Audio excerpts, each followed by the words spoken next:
essa conversa tem esse nome, né? Experiência na arte e arte como experiência. E ouvindo falar sobre essa questão do arquivo, né? E o arquivo envolve tempo, né? Envolve memória, envolve tempo, envolve que as coisas, muitas vezes, na verdade sempre, né? Elas são anacrônicas, né? A gente olha para o passado, mas não para o passado como ele foi, né? Ou como ele é, né? Mas é um passado a partir do hoje, né? As coisas sempre são recolocadas no tempo, né? E a formação de um arquivo, ele envolve o tempo, né?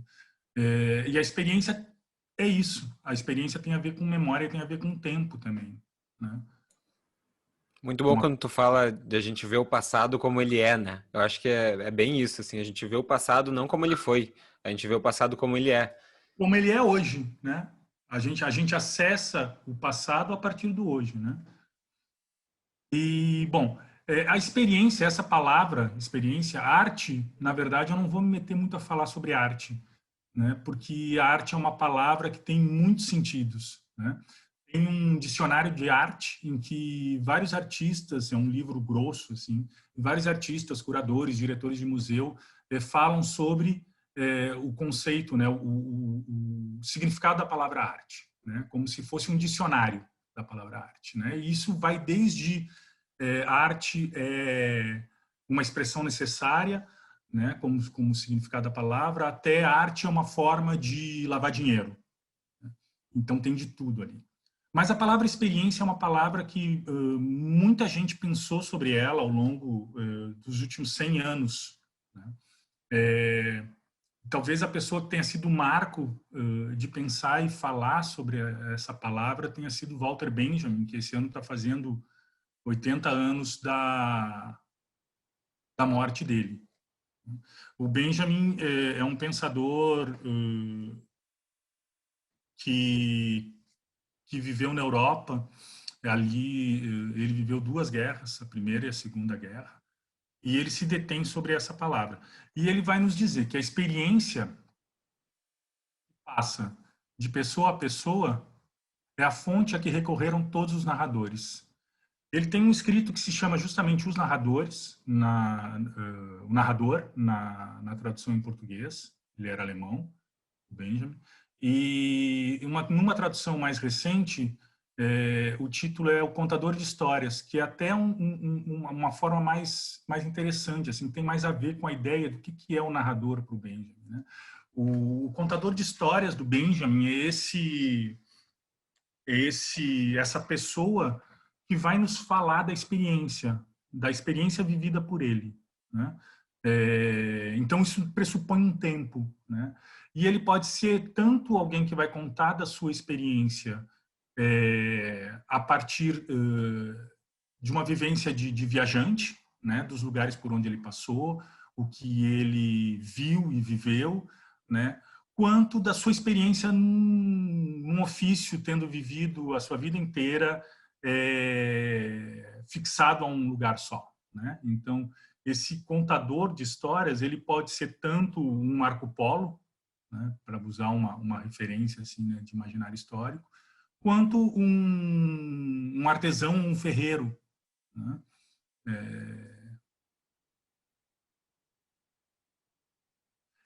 Existem outras noções, ao mesmo tempo que Benjamin, né? Benjamin está ali em 36 escrevendo esse texto, e do outro lado do oceano, nos Estados Unidos, tem um professor de escola, eu acho que ele era um professor de escola primária, que chama John Dewey, né? E ele vai falar sobre experiência e sobre aquilo que está no título, assim, arte como experiência, que é o nome do livro dele. E ele vai dizer que o mecânico inteligente, empenhado em sua atividade, interessado em bem executá-la, encontrando satisfação em seu trabalho e cuidando com genuína afeição de seu material e suas ferramentas, está artisticamente engajado. Então, existe uma conexão, o que eles vão nos mostrar é uma conexão entre a ideia de um estar inteiro em algo com uma noção de experiência e de um artístico no engajamento na vida cotidiana, né? Nos fazeres do dia.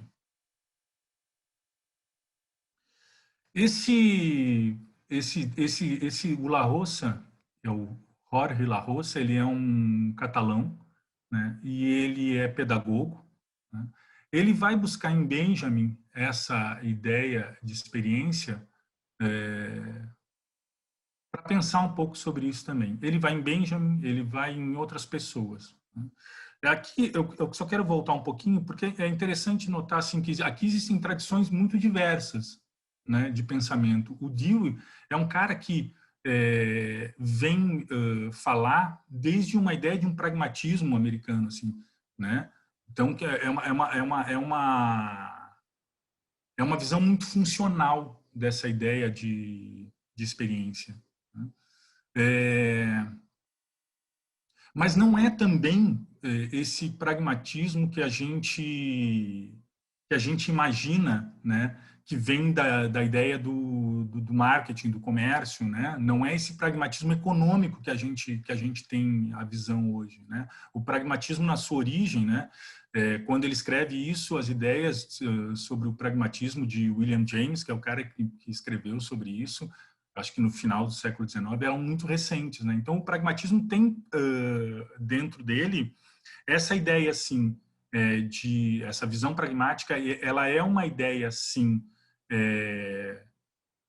que tem algo de prático ou de útil, mas ela não é utilitária, no fim das contas, porque está dentro dessa ideia também o poder dentro de uma visão que relativize esse mundo, né? Entender que o mundo que eu acesso, ele não é o mundo que está lá, né? Mas ele é uma leitura sobre o mundo. E o La Roça vai dizer, né? A experiência é o que nos passa, né? O que nos acontece, o que nos toca, não o que se passa, não o que acontece ou o que toca, né? Tem uma ideia de paixão aí, né? De tombamento, né? De ser atravessado, né? O sujeito da experiência, a quem acontece a experiência, né? A quem lhe acontece a experiência, ele não é um sujeito da ação, né? Ele é um sujeito que está em perigo, né? E na experiência tem o peri de perigo, né? E o La Roça continua nos dando algumas pistas, né? Sobre o que ele está falando, né? Quer dizer, ele vai dizer assim que, primeiro, informação não é experiência. E mais, a informação não deixa lugar para a experiência. E aqui o La Roça está falando palavras, né? Ele está fazendo uma leitura sobre o Benjamin, né? Benjamin, quando escreve, ele está num período entre guerras e ele está ali numa época de imprensa, né? Que as pessoas recebiam as informações através da imprensa, principalmente, e através do rádio, né? Então, o que ele vai trazer para a gente é que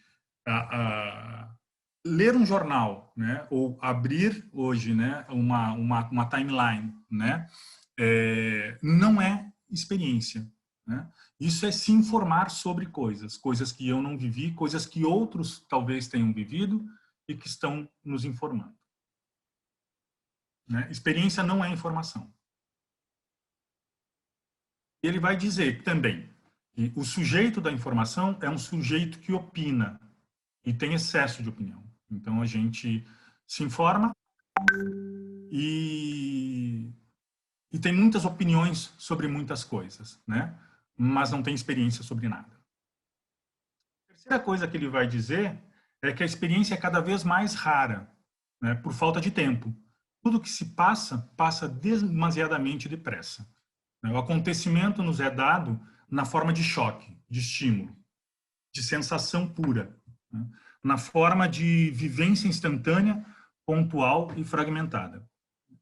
Essa ideia do choque, né, em que quase o Benjamin vai usar uma uma alegoria para falar sobre isso, né? Quase como se estivesse andando no meio da multidão, e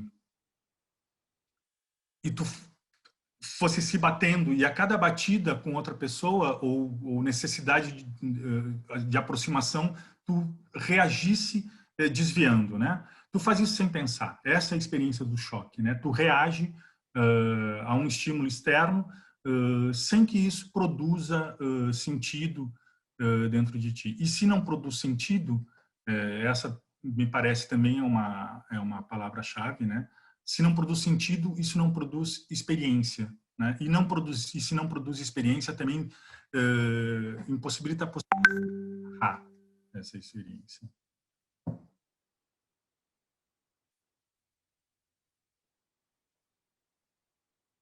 Ele vai dizer que, dentro desse contexto, a experiência é cada vez mais rara, por excesso de trabalho, né? O trabalho é ação e domínio, e experiência é exposição, padecimento e perigo, né? Ele usa essas palavras para dizer, né, que o sujeito da experiência é um sujeito apaixonado e tombado, né? É um sujeito exposto. Mas aí ele vai pensar, bom, se é tudo isso, né, e viver, ter uma experiência, né, passar por uma experiência pressupõe, né, é impossível diante de todas essas coisas. Qual é a possibilidade hoje de se ter uma experiência? E ele vai propor uma linguagem para a experiência, né? E o que ele propõe é a conversação, o conversar, o versar com, né? E isso só pode ser feito coletivamente, né?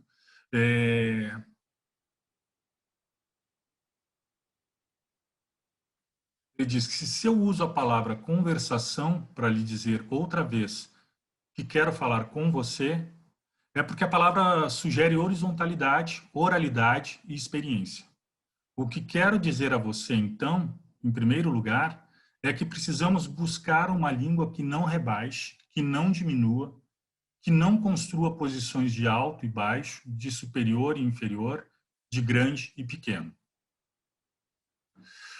Tem um velhinho que já morreu aqui no Brasil, em que em alguns lugares não se pode falar no nome dele, mas ele resumia isso numa frase bem interessante.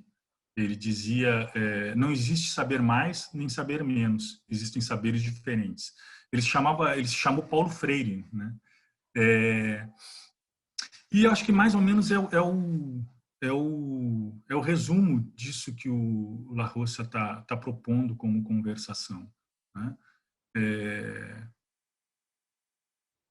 E eu acho que é interessante, o que eu quero propor para a gente é pensar em arte algumas estratégias de alguns artistas a partir ali da segunda metade do século XX e também agora contemporaneamente, que pensam algumas estratégias de trabalho em arte que são colaborativos, que têm a vida cotidiana como matéria poética, e pensam também na vida como poética em si, né? São artistas que basicamente acabam saindo dos seus ateliês, né? Não necessariamente as pessoas deixam de produzir a obra, mas pensam a vida cotidiana e a experiência no mundo também como matéria poética. Esse tipo de aproximação poética tem muitos nomes, né?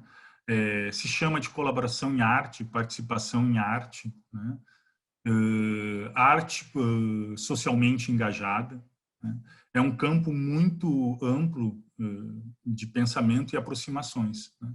Mas o que me interessa aqui é um certo tipo de aproximação, nos trabalhos que a gente vai ver, né, que pressupõe assim uma interação estendida e um labor compartilhado. A palavra labor ela é interessante, não é um trabalho compartilhado, ele é um labor, porque o labor pressupõe a não produção de riqueza, né? É um trabalho que é feito sem um intuito econômico, né? É também um trabalho em construção, ou seja, ele está em processo, né? Ele até pode ter pontos de finalização que vão resultar em alguma ação, né, uma exposição ou uma projeção, enfim, né? Mas ele está em processo, ele não tem um fim definido, né?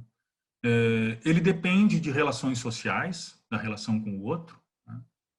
E ele acontece no intervalo das disciplinas, né? Ele é um trabalho que vai, esse tipo de trabalho ele que está na vida, ele vai sim ter atravessamentos com a psicologia, com a pedagogia, com a antropologia, com a arquitetura, enfim, né? Ele geralmente acontece como um trabalho de mutualismo, né? Essa ideia do mutualismo ela vem da biologia, e é um tipo de o mutualismo na natureza, é um tipo de colaboração. Acho que na escola a gente tem um exemplo clássico das abelhinhas e das plantas, né? Como um exemplo de mutualismo, que as abelhinhas vão buscar o néctar nas flores e acabam carregando nas pernas o pólen e polinizando, né? Então, a colaboração ela é sempre a partir de seres de espécies diferentes, né? E que têm necessidades diferentes, né? E aí a gente tem alguns pensamentos que permeiam, né, essa produção, que é o livro Arte como Experiência, de Dewey, né? Arte e Vida, do Alan Kaproff, que a gente vai olhar daqui a pouco, né? E aqui a gente tem um brasileiro, que também a gente vai ver agora, que é o Hélio Oiticica, em que ele escreve num livro dele, que é Aspira ao Grande Labirinto, ele escreve: o museu é o mundo, né? E aqui tem uma vírgula, e ele vai nos dizer: é a experiência cotidiana. Então, é essa relação de arte na vida. Eu vou bloquear um pouco aqui só porque eu tenho que fechar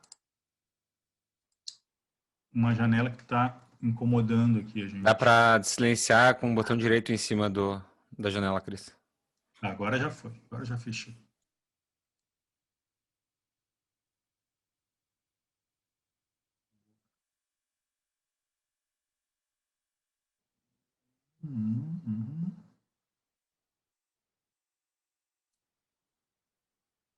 Onde a gente estava?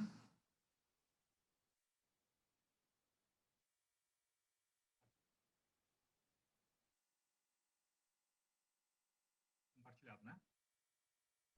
Sim. Mutualismo, biologia. A gente já tinha passado. Essa ideia de mutualismo em arte, que é um conceito que vem da biologia, né? Que é dessa relação entre seres de espécies diferentes, né? E que tem necessidades diferentes também, né? É interessante pensar assim que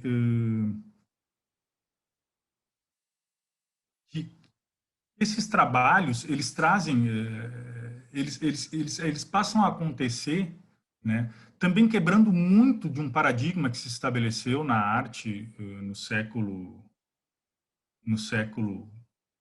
XIX, né?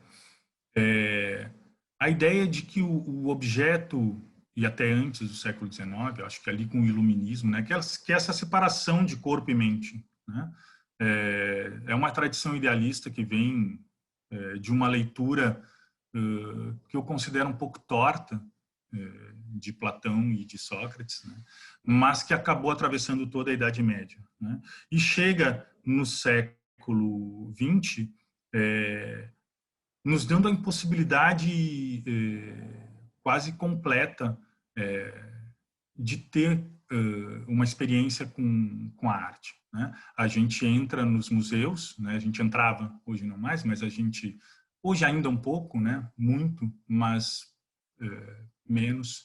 Mas a gente entrava nos museus e a gente só podia usar um dos sentidos. Nós temos 5 sentidos e a gente só podia usar os olhos, né? Para acessar, para ter uma fruição, né? Com a obra, né? Então a gente separou, né? Corpo e mente, né? A gente tinha uma relação absolutamente mental, né? E essa proposta de pensar, de repensar, né? A arte na vida, a arte como vida e como experiência, ela é uma proposta também de reconectar os sentidos e reconectar a arte à vida, né? E a gente vai olhar um carinha que é esse cara aí do um cachimbo, o Alan Kaproff, que nos anos 50 ele vai propor um tipo de performance que se chama happening, né? E basicamente o que acontecia no happening, ele tem uma publicação e tem um vídeo sobre isso que é como fazer um happening, né? E ele vai dizer lá no começo, né? Esqueça todas as formas de arte, não faça pinturas, não faça poesia, não construa arquiteturas, não componha músicas e não faça filmes. Basicamente, o que acontecia no happening é que as pessoas se encontravam num ambiente como esse é um ambiente coberto de pneus, e a proposta era estar juntos e estar ali. Esse acontecimento, ele não era dirigido, ele não tinha ninguém apresentando, né? Então, o público, o happening, ele não tinha público e ele não tinha artista, né? Ele tinha um propositor, que era, nesse caso, o Alan Kaproff, né? É um artista americano, mas o que ia acontecer não estava definido, né? Que era diferente das propostas de performance anteriores, em que tu tinha um performer, né? Tu tinha um artista, um grupo de artistas, né, que performavam e um público que assistia aqui, né? O Kaproff, alguns anos depois, isso é final dos anos 50, né? E alguns anos depois, no início dos anos 60, ele vai um pouco além, quando ele passa a produzir algo que ele chama de atividades. E as atividades são simplesmente orientações, né, do tipo, vá até um leito seco de um rio, pegue uma pedra e molhe essa pedra e caminhe por esse leito seco do rio até que essa pedra seque. Molhe a pedra de novo e caminhe retornando até que a pedra seque. Repita isso 5 vezes. E ele executava isso com os alunos dele. Ele era professor de artes na universidade, ele executava isso com os alunos. E esses acontecimentos, essas atividades, na verdade, elas não tinham nenhum tipo de registro, né? Eram proposições que ele fazia, mas isso não era fotografado, não era filmado. O único registro que a gente tem disso são os textos dele, em que ele escrevia essas proposições, né? O que ele queria com isso, né? Ele fala um pouco sobre o que ele quer com essas proposições, que são proposições muito simples. Ele quer, na verdade, discutir sobre conteúdos de atividades que são muitas vezes comuns, como abrir uma porta, por exemplo, e outras vezes absurdos, né? Para que a gente, na repetição, pense sobre aquilo, mas não pense só, né? Mas tenha também uma experiência física, e isso, através do fazer e do pensar, nos gere reflexões. E isso é interessante, porque sim, ele propõe que a gente pegue uma pedra de um leito seco de um rio e molhe. E aí fica a questão, ok, mas como eu vou molhar essa pedra? Eu vou fazer xixi nessa pedra? Eu vou levar uma garrafa de água para molhar essa pedra? Bom, mas eu vou caminhar por esse leito seco de um rio, né? E essa garrafa d'água com a qual eu vou molhar a pedra, tem a água que talvez eu precisasse tomar num dia de sol, caminhando num leito seco de rio, né? Então tem uma série de escolhas aí que numa proposição banal e absurda não são escolhas simples, né? E nos fazem pensar. E a cada escolha isso reflete numa experiência que é física naquele lugar.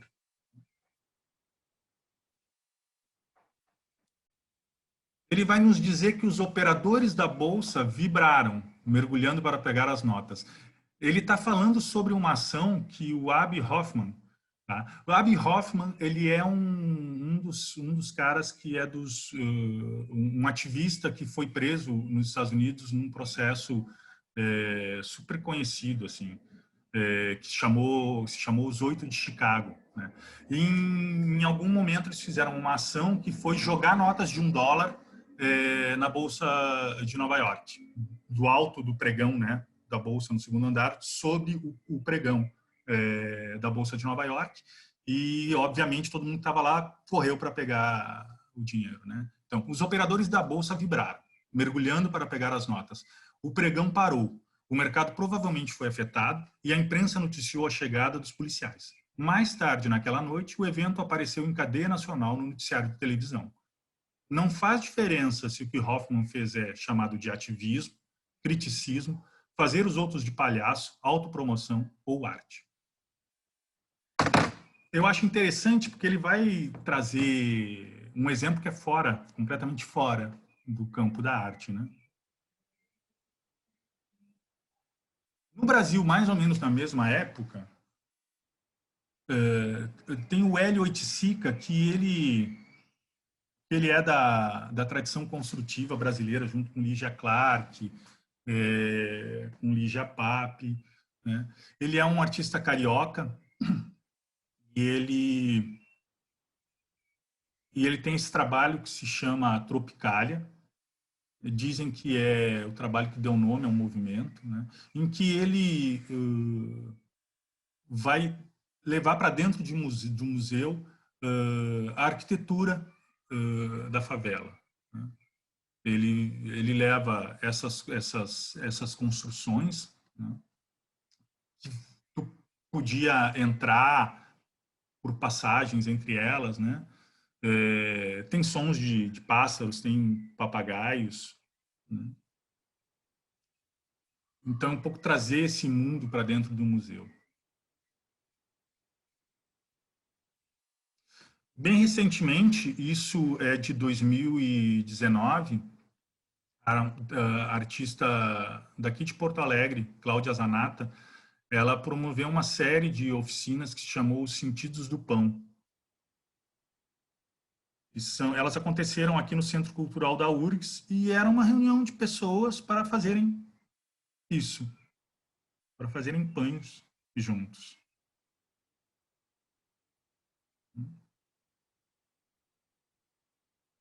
E o que ela fala sobre essa proposição é que tudo começou com um contato do Centro Cultural a respeito de projetos ligados às artes visuais.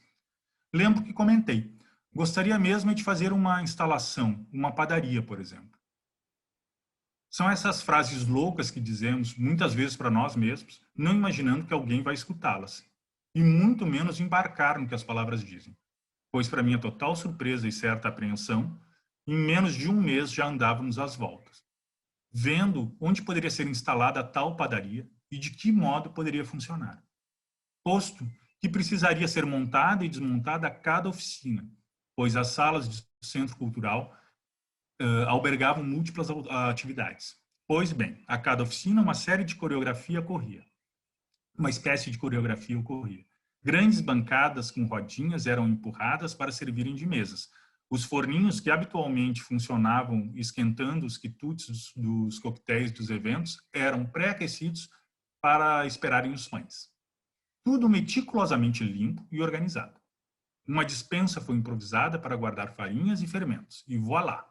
Tínhamos uma padaria e muitos padeiros. Gerar um pão de modo artesanal é uma prática lenta que nos faz voltar à concretude do corpo em tempos digitais.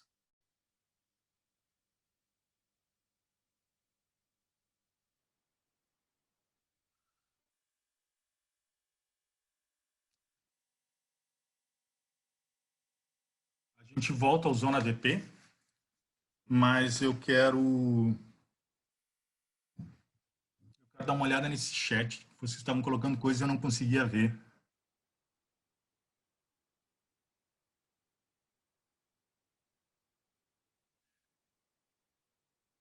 E mostrar alguns outros trabalhos que estão separados agora em abas aqui, gente.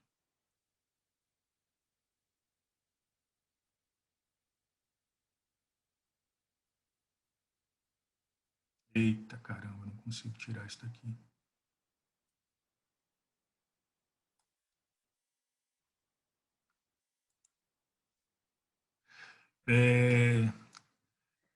Esse carinha que se chama Ian Wilson, aqui, ele é um artista sul-africano e ele passou de 79, de 77, não, de 76 a 86 no Museu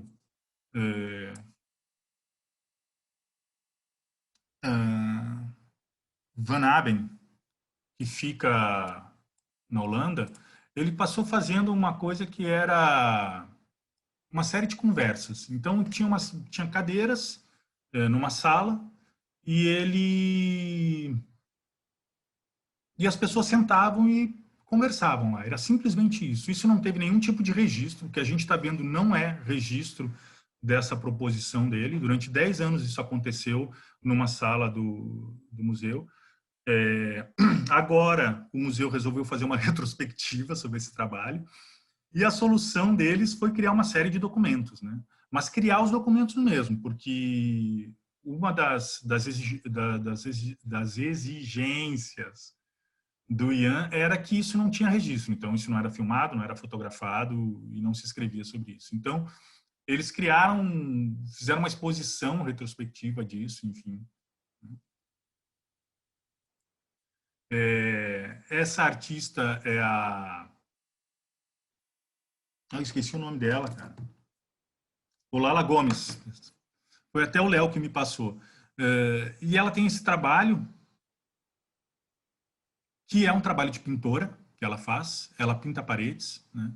Ela diz que esse conjunto é um conjunto de vídeos, né, que é intitulado Currículo Vita em Blanco, né, surge de uma necessidade de subsistir economicamente quando te dedicas ao mundo do arte. Pero este não te dá para viver. Então ela se forma em artes, ela faz licenciatura em artes. Acho que o vídeo é interessante porque mostra alguns trabalhos dela. Vou achar o volume. Então ela é licenciada em artes, ela faz mestrado em artes também e ela não consegue viver do trabalho. Então ela vai trabalhar como pintora de parede na casa das pessoas e produz os vídeos. Então ela, em cada novo contrato de trabalho, ela produz um vídeo. Tem várias imagens paradas assim dela pintando a parede.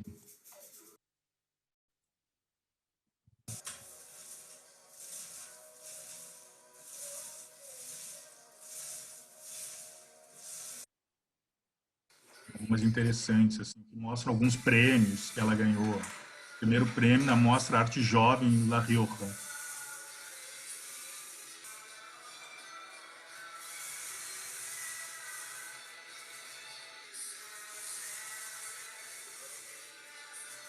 Vamos ver o que mais que ela tem aqui. Prêmio EAC, 13º.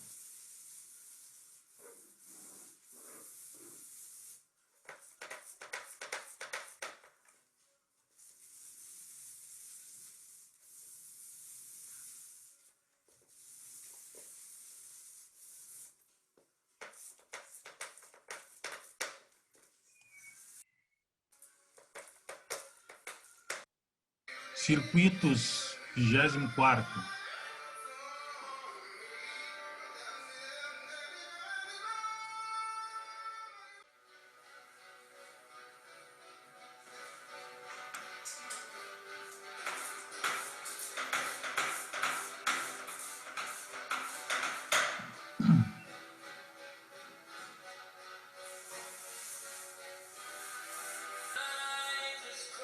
parece uma boa forma de ser pintor ou pintora, né?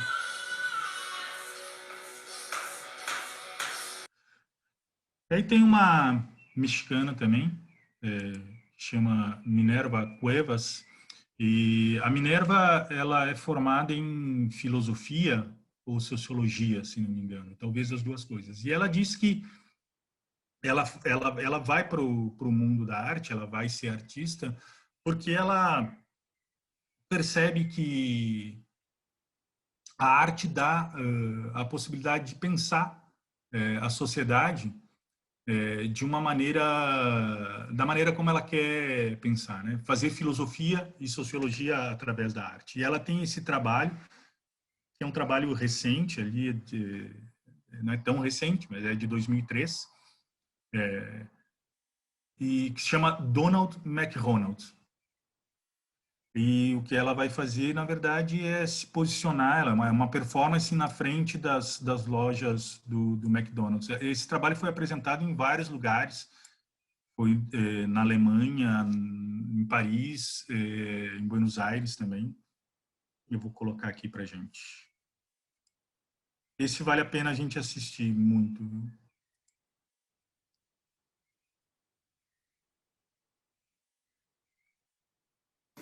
Pour embellir la rue, on va pouvoir couper plein d'arbres pour faire des emballages, pour faire des publicités, pour faire des dessous de table à mon image. Vous voulez pas rentrer pour me donner un petit peu d'argent?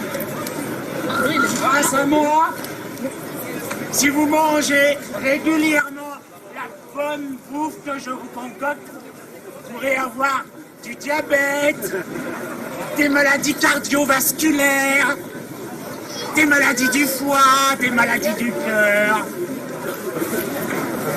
Vous voulez pas rentrer avec moi?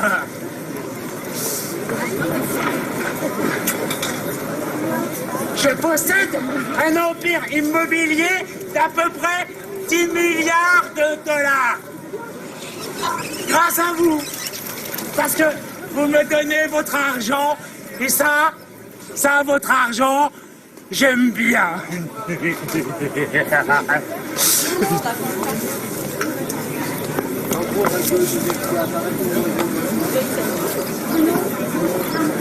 Tu me connais? Donne-moi ton argent m'intéresse. Tu veux pas entrer me donner ton argent? On a besoin de main-d'œuvre docile et pas chère pour travailler chez moi. Chez moi, vous pourrez travailler à 110% de votre temps. Par contre, le salaire sera un peu moins grand. C'est que j'ai besoin d'argent. Moi, la bonne c'est avec moi. Il n'y aura pas de syndicat, pas de tout ça. Vous pourrez travailler rien que pour le bonheur de m'enrichir. L'enrichissant, c'est travailler.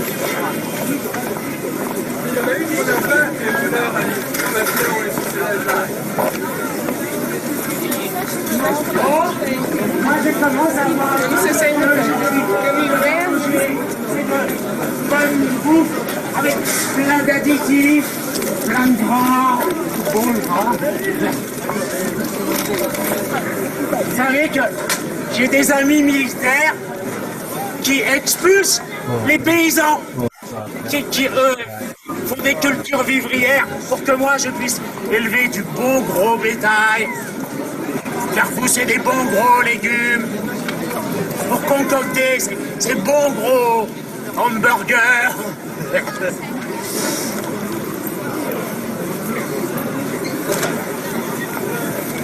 Bon bah je vais rentrer manger un morceau. Si vous voulez venir avec moi, ça sera avec plaisir. Surtout que j'ai un petit peu besoin d'argent quand même. Ah.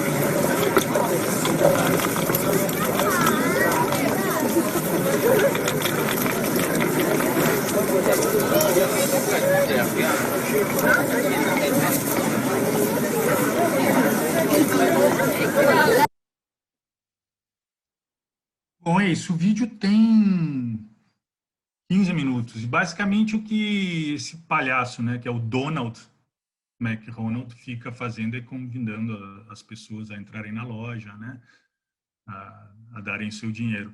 E as imagens são feitas por alguém que está ali, né? Isso não tem ninguém contratado pela Minerva para...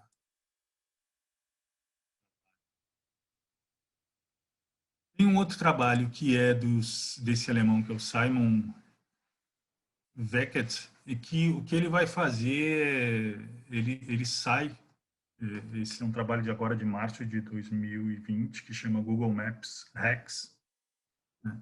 E ele sai pelas ruas vazias com um carrinho de mão com 99 celulares. Então ele produz engarrafamento virtual.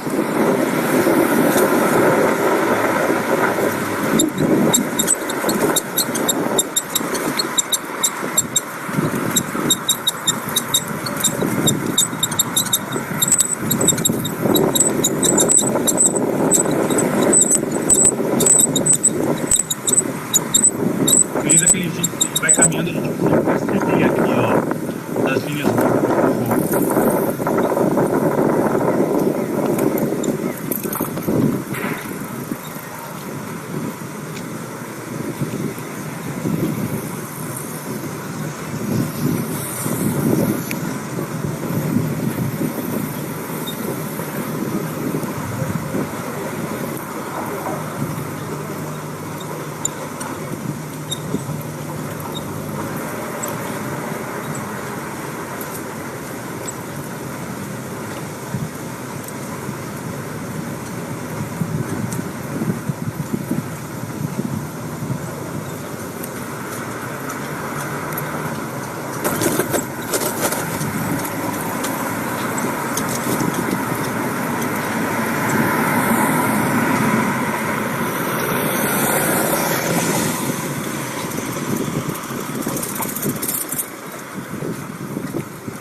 Bom, gente, eu tenho mais 50 referências aqui, mas eu acho que a gente pode guardar elas para compartilhar aqui no chat, né? Um pouco a ideia de trazer essas coisas, né, é poder apresentar alguns artistas que estão trabalhando dentro de uma perspectiva de produções que estão mais relacionadas à rua e que elas acontecem na rua, elas acontecem a partir do envolvimento de todos os sentidos, né, do corpo, né? Muitas vezes elas não produzem uma obra física, né? Algo que fique como documento, né? Mas elas partilham de uma ideia que é essa ideia de experiência, né? Elas partilham de uma ideia de estar no mundo como uma experiência poética, uma experiência artística em si, né? Acho que a gente abre para perguntas, para conversa.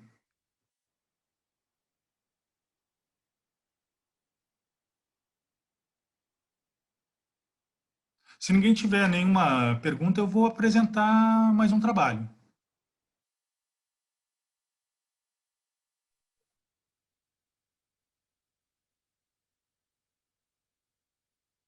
Então eu vou apresentar. Vocês estão aí ainda? Todo mundo. Sim. Todo mundo. Tá, eu vou apresentar então um trabalho que é um trabalho que eu fiz junto com o Jackson Carboneiro, tá? é um site que a gente produziu. Na verdade, é um trabalho bem amplo, assim. E basicamente o que a gente fez foi sair à rua para trocar saberes juntos, né?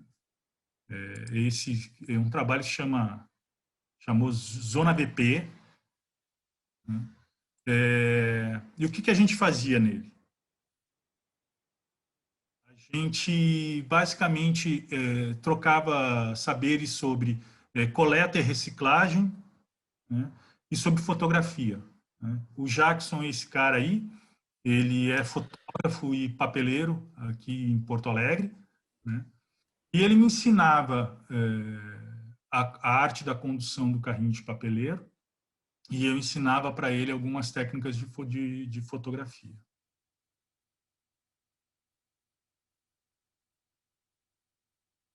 A gente ficou nessa conversa durante, sei lá, alguns meses, uns 6 meses, e a partir disso surgiram uma série de trabalhos também juntos, né?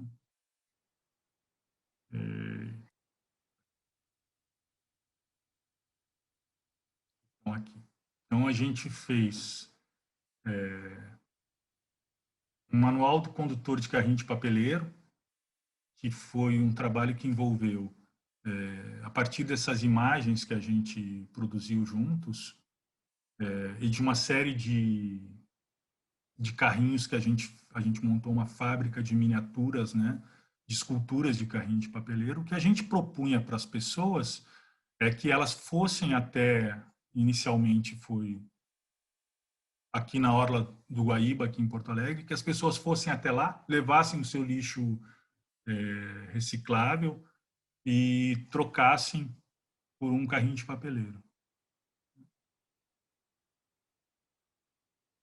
Então, isso envolveu...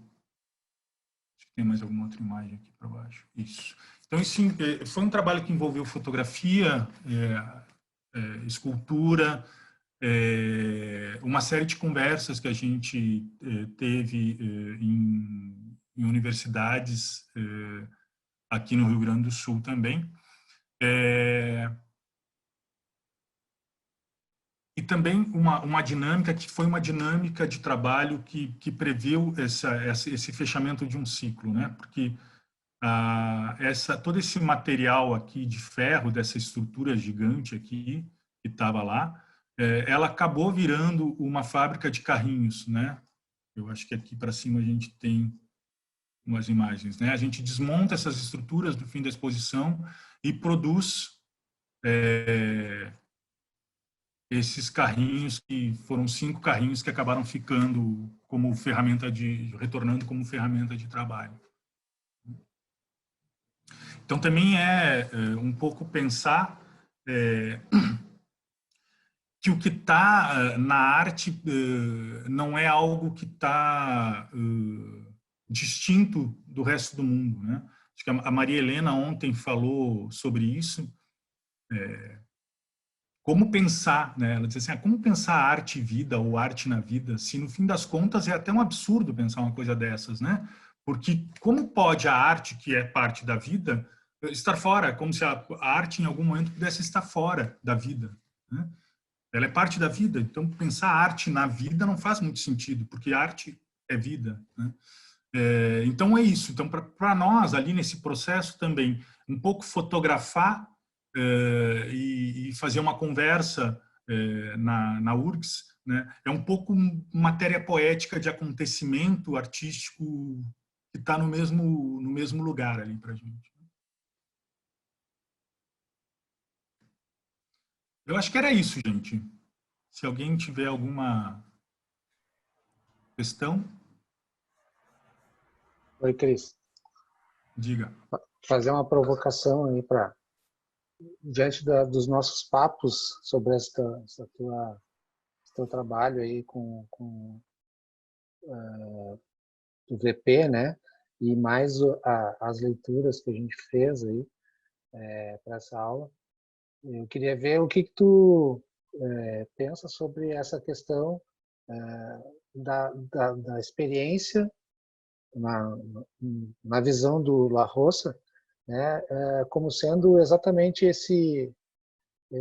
essa construção entre o viver, né, que tu teve esse viver, o papeleiro, né, e a ideia de conhecimento, né, ou de informação, e essa conexão que vocês fizeram, o que isso te tocou, o que isso te transpassou, para que a gente possa entender. Eu já conheço a história, mas quem te ouviu aqui pode entender melhor, então, essa nossa exposição. O La Roça traz uma ideia interessante assim sobre, porque nesse texto aí em que ele vai falar sobre a experiência, ele vai dizer que são notas sobre a experiência e os saberes da experiência, né? Então ele não fala em conhecimento, ele fala em saber. E o saber, ele é algo muito específico. Os saberes, eles dependem de quem, para quem, com quem e onde, né? Então, os saberes, e eu tenho uma amiga que tem me ensinado muito sobre isso, né? Sobre esses saberes da experiência, né? Que são saberes que, fundamentalmente, me parece, da tradição oral, daquilo que é passado pela palavra, né? Porque eles não podem ser, eles acontecem no enquanto, entende? Quer dizer, não são os saberes da ciência que a gente está acostumado, né? Que são universais. Não. Esses saberes, eles valem para determinado lugar, entende? Quer dizer, esses saberes que eu e Jackson construímos juntos, eles valem para esse lugar e para esse momento que nós estamos vivendo. E eles vão sendo refeitos e reformados na medida em que a vida vai andando também, né? Eu não sei se eu respondi, eu não sei se eu não confundi mais, mas tudo bem, né? Tô te explicando para te confundir. É isso aí, isso aí. Eu acho que a questão maior aí que a gente pode perceber é exatamente isso, né? Que a experiência, diferente de um experimento, a experiência é única, né? Ela está ligada a pessoas, a momentos, a locais, e não a uma homogeneização, né, que se busca na ciência. Então, acho que a tua colocação foi pertinente, mostrou exatamente que é isso, né? Tu e o Jackson são uma experiência única, né? Uma troca única. Mas esses saberes são compartilháveis, né? Não quer dizer que agora, não, mas aí só vale para... Não, esses saberes são compartilháveis, né? Porque a gente tem aí milênios de saberes de tradição oral, né? Que nos levaram até hoje, né? E, sei lá, 500 anos da ciência que a gente conhece como ciência hoje, talvez nem isso, né? Então, esses saberes, eles são compartilháveis. Totalmente. Mas sim, tem um português que é o Boaventura, que ele faz uma consideração sobre essa coisa dos saberes, né, e da ciência, que é bem interessante. Ele fala sobre uma ecologia de saberes, né? E aí ele diz assim, olha, a gente tem que chegar num ponto em que de acolher todos os saberes, né? Os saberes da ciência, né? Os saberes dos povos tradicionais, os saberes da religião, ele inclui as religiões, né? Não é uma coisa ou outra, né? Não é aqui usando um exemplo, né? Acho que nem é um exemplo que ele usa, mas não é a medicina alopática ou a medicina homeopática, né? Mas é entender a relação, né? Criar uma ecologia de saberes, né? Onde essas coisas possam estar se relacionando ali. Mas também não é uma utilização instrumental, né? Porque essa me parece que é uma questão assim, né? Importante. né? Que é pensar assim, quando a gente, eu acho que o pesquisador, né, faz muito isso, né, de vou até determinado lugar e colho uma informação, né, um saber importante e trago para dentro da produção em massa. Né? Eu acho interessante essa questão da ecologia de saberes, porque ela também entra em contato com o nosso tema da aula aberta anterior, né, de arquivo. E eu acho que esse momento que o Boaventura de Souza Santos, esse autor, propõe, é muito esse de que a gente já produz muita coisa e já produziu muita coisa, né? Muitos saberes, muitas imagens, muitos textos sobre muitas coisas. E aí a ideia de ecologia disso é parar e olhar para essa produção, né? E frear um pouco essa produção, no sentido de não mais tentar criar novos saberes sem olhar para trás, né? Sem olhar para o que já foi produzido, para o que está sendo produzido, né? Eu acho que nesse sentido vai muito ao encontro disso que tu está dizendo, assim. O Jackson, cara, tem um trabalho incrível que tem tudo a ver com a fala de vocês. E vocês vão me desculpar, mas eu vou compartilhar de novo aqui. Eu acho que está aqui. Porque eu não sei se vocês viram isso. Tem, Vicente. O Léo, acho que sim, viu. eu vi, maravilhoso, cara. Ele tem um museu de resgates. Então, o que ele faz? Todos esses trabalhos que estão aqui, tá? Isso aqui é um museu na casa dele. Né? Só de trabalhos, de quadros, de pinturas, de fotografias, de gravuras, enfim, que ele coleta na rua. Ele diz assim que isso é um campo da minha puxada de carrinho com lixo descartável. Nós nos unimos e isso vira uma história. Puxando o carrinho, eu dou vida para as histórias. Faço as minhas neles e isso que foi descartado e poderia não existir mais pode seguir em outros lugares futuramente. Tudo é reciclável. Tudo vai e volta. Quando tu puser fora, isso vai voltar para ti. Lixo não existe. Reciclagem é isso. Preservar, cuidar e resgatar. Então, o que ele faz é, dentro dessa lógica da reciclagem, ele vai criar esse círculo de novo, né? Ele vai propor que essas coisas que viraram lixo para outra pessoa, né? Que isso possa ganhar novas histórias, né? Ele traz as histórias que ele não conhece, né? Ele coloca e cria novas histórias sobre esses objetos. Tem uns quadros muito bons ali, porque tu parou, eu queria ver mais o da esquerda lá, o vermelho, da meio Eu Cleópatra. coloco de novo aqui, deixa eu ver se eu acho. E me veio agora aquela nossa conversa sobre imaginação, né, e sobre trabalho, e como essa tua ideia de não separar o corpo e a mente também combina com isso, né, de pensar o trabalho que a gente dá nas imagens, e o Jackson ele tem um trabalho físico também, além do trabalho mental, um trabalho que é unido, né, uma coisa que ele não separa, né, ele resgata as imagens, e esse trabalho que também é físico faz essas imagens terem essa sobrevida. É muito bonito isso, cara. Eu adorei essa citação dele falando que lixo é uma coisa que não existe, assim, uma coisa tocante de ouvir. Eu me lembrei um pouco... O Jackson é dono de uma inteligência sem mediação. Cara. É uma emocionante, pena. Né? Emocionante. Era para ele estar aqui. Eu me lembrei um pouco também da fala ontem da Maria Helena, quando ela comentou sobre o sistema de arte e essa distância que existe do sistema de arte e do restante da população. O Jacques está muito afastado do sistema de arte. Mas o que ele está fazendo aí é criando o seu próprio museu, criando o seu próprio mundo dentro da arte, né? Me lembrou muito a fala dela, sabe? O que fazia ela se afastar, né? Eu fico pensando se o Jackson é que está distante da arte ou nós que estamos distantes da arte. Nós aqui talvez não, né? Mas eu fui uma vez eu fui no Iberê Camargo, teve um curso, uma palestra, eram 3 dias de palestra, um curso do La Roça, né? E eu me inscrevi e fui. Isso foi em 2018, isso.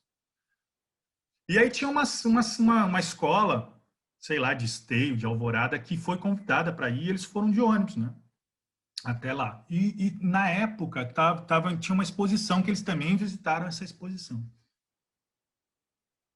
E eu fiquei me questionando, assim, e nada contra objetos, né, de arte. Não tem, muito pelo contrário, eu produzo objetos de arte, né?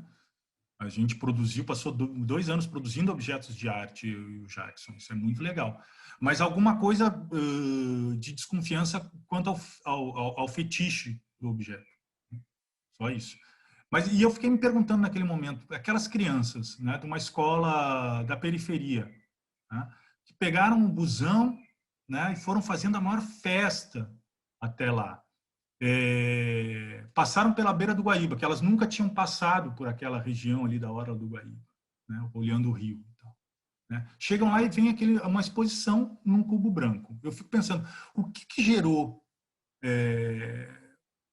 uma experiência estética mais forte? Né? Aquela exposição ou o trajeto que eles fizeram até lá? Eu não tenho dúvida sobre a resposta que eles me deram. Né? Com certeza eu passei no busão, né? Com certeza. Eu acho que é um pouco isso também.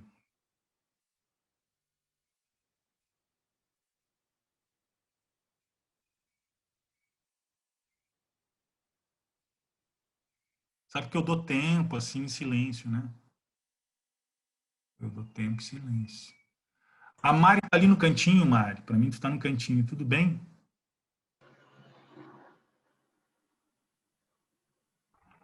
Oiê, tudo? Então todo mundo Cheguei dormindo. meio atrasada. Não sei Gente, se tu eu acho... chegou a mostrar um quadro que o Jackson fez uma intervenção que ele tinha resgatado da reciclagem e ele desenhou um carrinho. E aí eu fico pensando sobre essa questão desses acessos que foram possibilitados, né, do Jackson poder colocar sua representação de mundo dentro dessa arte.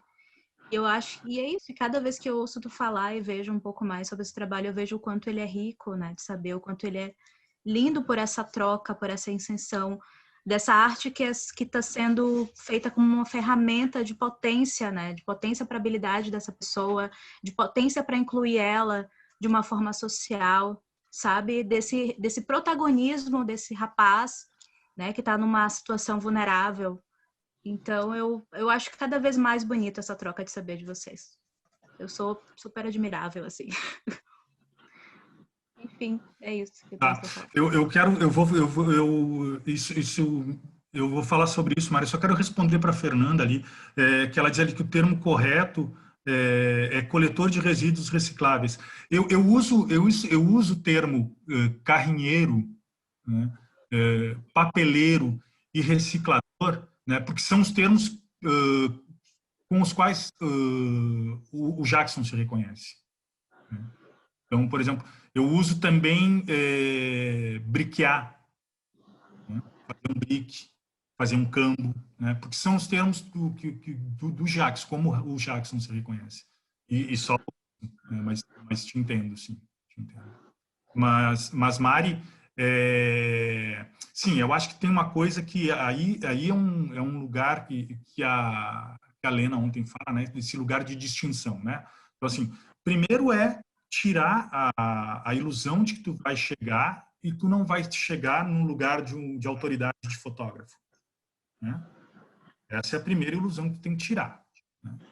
A segunda é quais são as estratégias para produzir horizontalidade, porque se tu não trabalha de forma horizontal, se não é uma conversa, se a gente não está pensando junto, fiando, tecendo, né, não acontece trabalho juntos. E aí algumas estratégias, elas são universais, né? Né?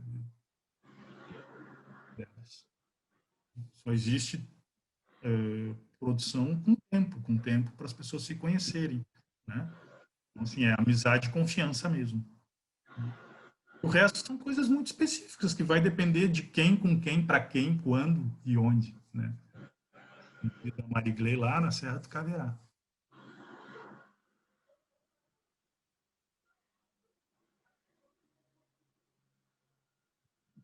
O Eu ia exemplo falar.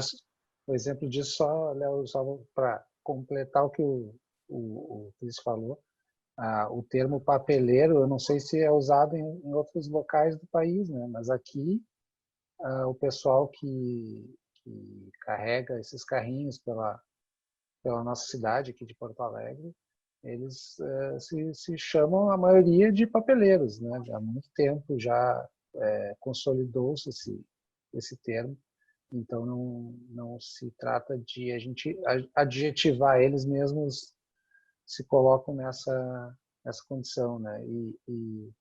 Então talvez seja um termo que só seja válido para esses nossos queridos aqui de Porto Alegre, mas que designa esse trabalho que é essencial, né? Só que, obviamente, numa sociedade onde o que importa é dinheiro e sucesso, né? Eles acabam sendo invisíveis, né? Para usar o último termo da moda neoliberal, os invisíveis. Antigamente eram os descamisados e assim por diante, né? Hoje em dia eles são invisíveis, só que os invisíveis são os que sustentam esse país, né? E agora são obrigados a serem reconhecidos. E isso é o mais chocante, né? Que a gente precisa, em pleno 2020, reconhecer, entre aspas, bem entre aspas, com dinheiro, com ajuda instantânea, mais de 60 milhões de pessoas, né? Eu ia pedir para o Cris mostrar o quadro que está atrás dele. Você não está com o quadro aí? Eu vou pegar o quadro e mostrar aqui. O quadro caiu, esse quadro que a Mari falou, acabou vindo para minha casa depois da exposição. Ele briqueou com o Jackson, é isso? É mesmo, né? Acho que é. É esse, não é, Mari? Nossa, que lindo. Aí Isso, ele é acha esse. mesmo. E Que aí demais. no canto ali, ó, aproxima um pouquinho mais, Cris, pra gente ver o Cris, carrinho. eu Já vou. Vocês conseguem ver o quadro geral. Aí, é uma pintura, na verdade, uma pintura que lembra um impressionismo no final do século XIX, né? Uma paisagem parisiense e tal. E aí o que o Jackson vai fazer é simplesmente colocar um carrinho de papeleiro ali. É um carrinho que a gente não vê a princípio. E do outro lado, ele vai escrever VP Arevipa. VP é a sigla de Vila dos Papeleiros. E Arevipa é a Associação dos Recicladores da Vila dos Papeleiros. É isso. É muito bom. Merecia uma palmas aí, Léo. Cadê da minha mesa pro Jackson, então? Né, mas o Jackson é incrível mesmo. Baita cara. Baita, cara. Então é isso, gente. Eu vou colocar o link do trabalho dele aqui, tá? Deixa para quem quiser olhar toda essa caminhada. Onde está?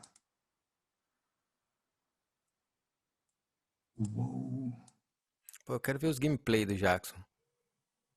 O Jackson agora faz gameplay também. Joga, cara. E o Jackson joga no celular, cara. É Free Fire que ele joga, né? Ele mostrou no celular dele uns games. Adoro. Aqui tá, para quem quiser olhar, tá no chat.